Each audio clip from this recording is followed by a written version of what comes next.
திமுக சார்புடைய கட்சி பணிகள்ல கூட பெருவாரியான எம்பிக்கள் வந்து கலந்துக்கிறதே கிடையாது. ஒரு சில எம்பிக்கள் இப்போ கனிமொழி, ராசா இது போல ஒரு சில எம்பிக்களை பொறுத்த வரைக்கும் தான் ஆக்டிவா செயல்பட்டு இருக்காங்க. தொகுதியில வந்து மக்களை சந்திக்கக்கூடிய வேலையிலையும் ஈடுபட்டு இருக்காங்க. ஆனா வந்து பாத்தீங்கன்னா 40க்கு 40 இடங்கள்ல வந்து கடந்த நாடாளுமன்ற தேர்தலில் திமுக கூட்டணி வெற்றி பெற்றாங்க. இதுல வந்து பல தொகுதியில நாடாளுமன்ற தொகுதியில மக்கள் வந்து தங்களுடைய நாடாளுமன்ற உறுப்பினர் யாருங்கிறதே மறந்துட்டாங்க.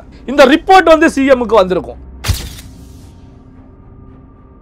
ஜிஎஸ்டிங்கிறது ஒரு பொதுவான ஒரு நடைமுறை தான் இந்தியா முழுமைக்கும். அப்ப பாத்தீங்கன்னா தமிழ்நாட்டுக்கு பலன் கிடையாது அப்படின்னா மற்ற மாநிலங்களும் முன்வைக்கணும். அப்ப பாத்தீங்கன்னா தமிழ்நாடு மட்டும் முன்வைக்கிறது, ஒரு சில மாநிலங்கள் மட்டும் முன்வைக்கிறது அப்படின்னா, ஆனா இது அரசியலுக்காக திமுக தலைவர் தமிழக முதலமைச்சர் மு.க. ஸ்டாலின் அவர்களை பொறுத்த வரைக்கும் ஜிஎஸ்டி மூலம் எந்த விஷயமே கிடைக்கல தமிழ்நாட்டுக்கு அப்படிங்கிறது முழுக்க அரசியல் தான். தமிழ்நாட்டை பொறுத்த வரைக்கும் சொல்லக்கூடிய அளவுக்கு காங்கிரஸ் கிடையாது. அப்போ திமுகவுடைய முதுகுல சவாரி செய்தால்தான் காங்கிரஸ் கட்சியை பொறுத்த வரைக்கும் குறிப்பிட்ட அளவுக்கு ஒரு சில எம்எல்ஏக்களையாவது உருவாக்க முடியும் அப்படிங்கிற ஒரு சூழ்நிலை எட்டி பிடிக்க முடியும். இப்போ திமுக பாசிட்டு வெளியே வந்தாங்க அப்படின்னா அதிமுக பக்கம் போய் ஆகணும். இல்லன்னு வச்சுக்கோங்க, காங்கிரஸை பொறுத்த வரைக்கும் ஜீரோ தான். தமிழ்நாட்டை பொறுத்த வரைக்கும் ஜீரோ அப்படிங்கிற நிலைக்கு போயிடும். ஏன்னா கடந்த காலத்துல தனித்து போட்டியிட்ட காங்கிரஸ் கட்சி ஒரு தொகுதியில கூட வெற்றி பெறல. இப்போ தமிழ்நாட்டை பொறுத்த வரைக்கும் பல கட்சிகளை பொறுத்த வரைக்கும் மாற்று கட்சியில இருந்து வந்தவங்க தான் பெரிய அளவுல கோல வச்சுக்கிட்டு இருக்காங்க. காங்கிரஸ் தலைவர் செல்வ பெருந்தகம் மட்டும் கிடையாது, பாஜகவுடைய தலைவரும் வந்து மாற்று கட்சியில இருந்து வந்தவங்க தான். அதிமுக இருந்து வந்தவங்க தான் நயினார் நாகேந்திரன். அப்ப தேசிய கட்சிகள் ரெண்டுமே பொறுத்த வரைக்கும் தன்னுடைய சொந்த கட்சியினர் இப்போ தலைவர்களா கிடையாது. செல்வ பெருந்தகை அவர்களை பொறுத்த வரைக்கும் பல கட்சிகளில் பயணித்து காங்கிரஸ் வந்து காங்கிரஸ்ல மூத்த தலைவர்கள் பல தலைவர்கள் பெரிய அளவுல கோலோச்சி கொண்டிருக்கக்கூடிய பல தலைவர்கள் இருக்கக்கூடிய சூழ்நிலையிலையும் குறுகிய காலத்திலேயே தமிழகத்துடைய காங்கிரஸ் கமிட்டியுடைய தலைவராக போடப்பட்டிருக்காங்க. சோ இந்த அடிப்படையில் தான் பாத்தீங்கன்னா இப்போ செல்வ பெருந்தகை அவர்களை பொறுத்த வரைக்கும் முழுக்க ஸ்டாலினுடைய சொல்லுக்கு கட்டுப்பட்டு செயல்படக்கூடியவர் தான். ஸ்டாலின் அவர்கள் என்ன உத்தரவு போடுறாரோ அதை கேட்டு செயல்படக்கூடிய நிலையில தான் இருந்துட்டு இருக்காங்க. இந்த அடிப்படையில் தான் காங்கிரஸ் கட்சி மட்டத்திலையும் ஆட்சியில பங்கு வேண்டும் அப்படிங்கிற கோஷங்கள் எழுப்பப்பட்டாலும் செல்வ பெருந்தகை அவர்களை பொறுத்த வரைக்கும் அதை அவரே ஏத்துக்க மாட்டாரு.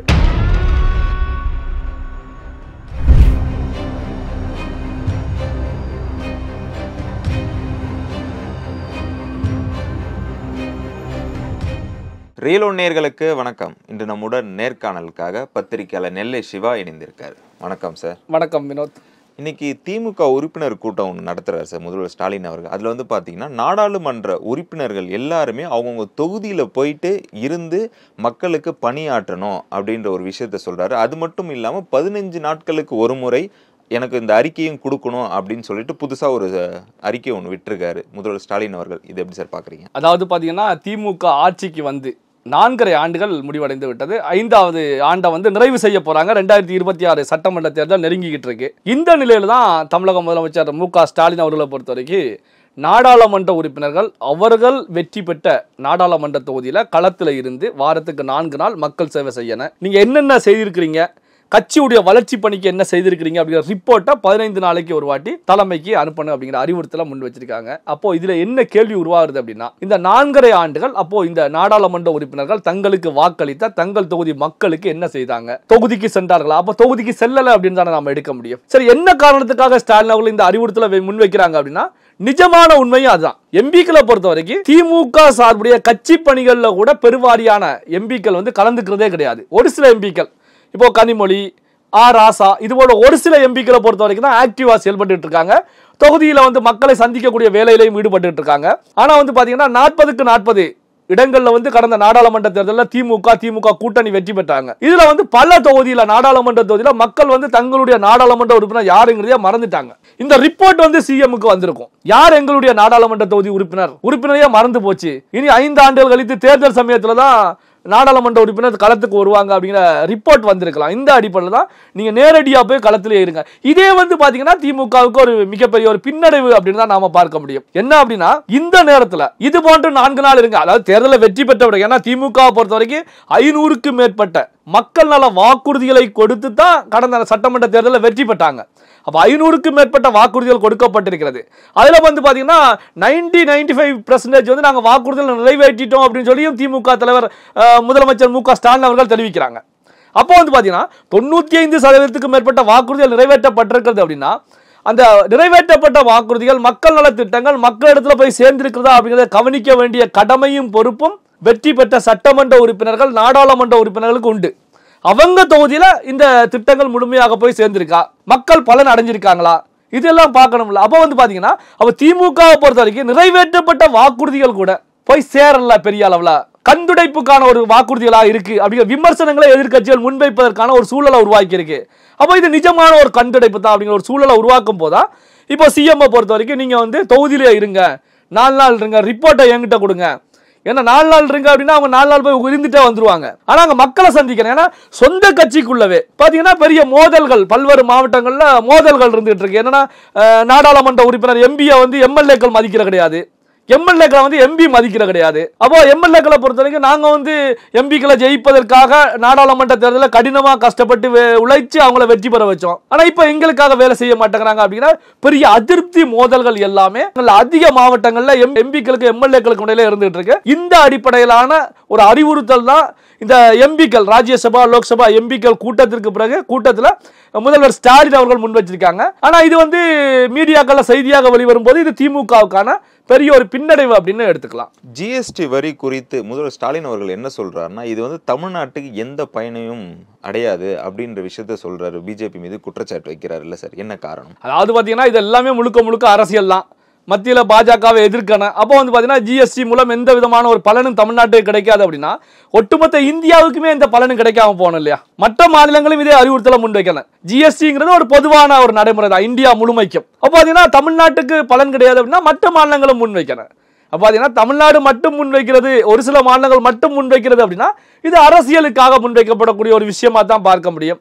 இப்போ எடுத்துக்கிட்டீங்க அப்படின்னா சமீபத்தில் தான் ஜிஎஸ்டியை பொறுத்த வரைக்கும் வரி குறைப்பு மத்திய அரசாங்கம் செய்திருக்காங்க. பல்வேறு நிலைகளில் வரி குறைப்பின் மூலமாக விலைவாசி குறைந்திருக்கிறது. ஒரு சில செக்டார்ல பார்த்தீங்கன்னா பெரிய அளவுக்கு டிஃபரன்ஸ் ஆயிருக்கு. அப்போ இது எல்லாமே மக்களுக்கு ஒரு நலன் சார்ந்த எடுத்துக்காட்டுக்கு சொல்லணும் அப்படின்னா இப்போ வந்து நம்ம இங்க இருந்து ஒரு மதுரைக்கு போறோம், திருநெல்வேலிக்கு போறோம்னா ஒரு டோல்கேட்டுக்கு இங்க இருந்து ஒரு மதுரைக்கு போறதுக்கு டோல்கேட்டுக்கு வந்து ஒரு 700 ரூபா 800 ரூபா 1000 ரூபா ஆகும். என்ன காரணம்னா ஒரு 8-9 டோல்கேட், ஒரு டோல்கேட்ல 90 ரூபாய் 105 ரூபாய் 140 ரூபாய் அந்த அடிப்படையில் கலெக்ட் பண்ணிட்டு இருக்காங்க. இப்போ ஆனுவல் பாஸ் அப்படிங்கிற ஒரு விஷயத்தை 3000 rupees போட்டோம்னா ஒரு வருடத்துக்கு 200 வாட்டி டோல்கேட்டை தாண்டலாம். அப்போ ஒரு டோல்கேட்டுடைய அமௌண்ட் வந்து 15 ரூபாய் அப்படிங்கிற அடிப்படையில் வருது. இது போல பல விஷயங்கள் வந்து இப்போ மக்களிடத்துல செல்லும் போது மக்களுக்கு வந்து பாத்தீங்கன்னா அது ஒரு பாசிட்டிவான விஷயமா தான் பார்ப்பாங்க. ஆனா இது அரசியலுக்காக திமுக தலைவர் தமிழக முதலமைச்சர் மு க ஸ்டாலின் அவர்களை பொறுத்த வரைக்கும் ஜிஎஸ்டி மூலம் எந்த விஷயமே கிடைக்கல தமிழ்நாட்டுக்கு அப்படிங்கிறது முழுக்க முழுக்க அரசியல் தான். எடப்பாடி பழனிசாமி அவர்கள் காங்கிரஸ் மீது ஒரு குற்றச்சாட்டு வைக்கிறார் சார். என்னன்னா 117 தொகுதிகள் வந்து காங்கிரஸ் கேட்டிருக்கு திமுகவிடம், ஆட்சியிலும் எங்களுக்கு பங்கு வேணும் அப்படின்னு சொல்லிட்டு எடப்பாடி பழனிசாமி அவர்கள் சொல்றாருல்ல சார், இது எந்த அளவுக்கு உண்மை? அதாவது பாத்தீங்கன்னா காங்கிரஸ் கட்சியை பொறுத்த வரைக்கும் அவர்களுடைய உயரம் அவர்களுக்கு தெரியும். இப்போ 117 தொகுதி அப்படின்னா தமிழ்நாட்டில் 234 தொகுதி, பாதிக்கு பாதி கேட்கிறாங்க, ஆட்சியிலையும் கேட்கிறாங்க அப்படின்னா இப்போ டிவிகேவுக்கும் அதிமுகவுக்கும் இடையில என்ன பிரச்சனை? டிவிகே பொறுத்த வரைக்கும் பாதிக்கு பாதி போட்டியிடலாம் அப்படிங்கிற கருத்துக்களை வைத்ததாகத்தான் செய்திகள் வெளியாகிட்டு இருந்துச்சு. அதனால இபிஎஸ் பொறுத்தவரை அக்செப்ட் பண்ணல. இதனால தான் அவங்களுக்கு இடையில ஒரு அலையன்ஸ் உருவாகாத ஒரு சூழல் உருவாச்சு. இப்போ காங்கிரஸ் கேட்கறது அப்படின்னா காங்கிரஸ் வந்து ஒரு புதிதாக உருவாக்கப்பட்ட கட்சி அல்லது வந்து பாத்தீங்கன்னா ஒரு 50-60-80 எம்எல்ஏக்களை வச்சிருக்கக்கூடிய ஒரு கட்சி, இல்ல தனித்து போட்டிட்டு ஒரு அவருடைய கெப்பாசிட்டியை ப்ரூவ் பண்ண கட்சி, அதாவது சமீப காலமாக எதுவுமே கிடையாது. திமுக ஏதோ ஒரு திராவிட கட்சியோட கூட்டணியில தான் பயணிச்சுக்கிட்டு இருக்காங்க. திமுக கூட்டணியில தான் தொடர்ந்து பல ஆண்டுகளாக பயணிச்சுக்கிட்டு இருக்காங்க. அப்போ வந்து பாத்தீங்கன்னா காங்கிரஸ் தங்களுடைய உயரம் தெரியும். எடப்பாடி பழனிசாமி அவர்கள் சொல்வது போல 117 தொகுதி அப்படிங்கிற விஷயமே ஒரு தவறான ஒரு விஷயம் தான்.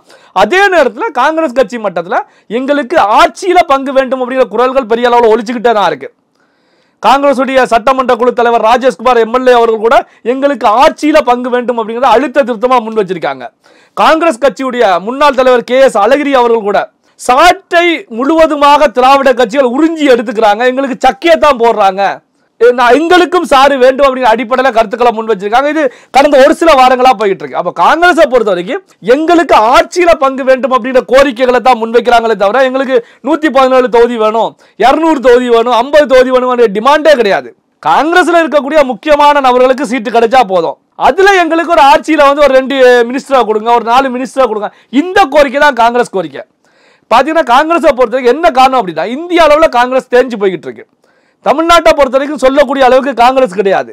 அப்போ திமுகவுடைய முதுகுல சவாரி செய்தால்தான் காங்கிரஸ் கட்சியை பொறுத்த வரைக்கும் குறிப்பிட்ட அளவுக்கு ஒரு சில எம்எல்ஏக்களையாவது உருவாக்க முடியும் அப்படிங்கிற ஒரு சூழ்நிலை எட்டி பிடிக்க முடியும். இப்போ திமுக பாசிட்டு வெளியே வந்தாங்க அப்படின்னா அதிமுக பக்கம் போய் ஆகணும். இல்லைன்னு வச்சுக்கோங்க, காங்கிரஸை பொறுத்த வரைக்கும் ஜீரோ தான். தமிழ்நாட்டை பொறுத்த வரைக்கும் ஜீரோ அப்படிங்கிற நிலைக்கு போயிடும். ஏன்னா கடந்த காலத்தில் தனித்து போட்டியிட்ட காங்கிரஸ் கட்சி ஒரு தொகுதியில் கூட வெற்றி பெறல. அப்ப திராவிட கட்சிகளின் தயவு இல்லாமல் காங்கிரஸ்னால தமிழ்நாட்டில் பயணிக்க முடியாது. அப்ப திமுகவில் பயணிப்பாங்க. குறைந்த அளவு தொகுதிகள் கொடுத்தாலும் ஆட்சியில பங்கு வேண்டும் அப்படிங்கிற கோஷங்கள் சமீப நாட்களாக பெரிய அளவில் ஓங்கி ஒலிக்க தொடங்குகிறது.